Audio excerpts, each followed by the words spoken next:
गसाइगाव महकुमा सिंनि बुरासरा गामियाव रायमना हायुङारि हाग्रामानिफ्राय मैदेरनि फालो ओंखारबोनाय जाथाया ओनसोलाव गिखांनाय थासारि लाबोनाय समावनो फिन रायमना हाग्रामायाव मासे गोथै मैदेर मोननाय जाथाया बयखौबो सोमोनांहोदों।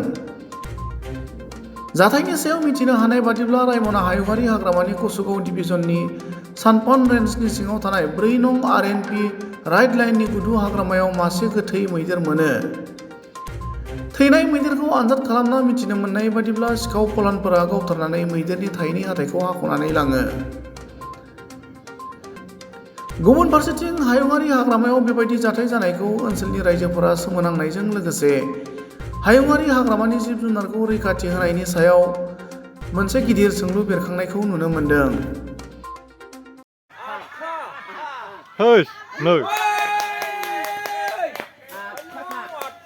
आं मासेल' नुदों दहाय खोमसियाव।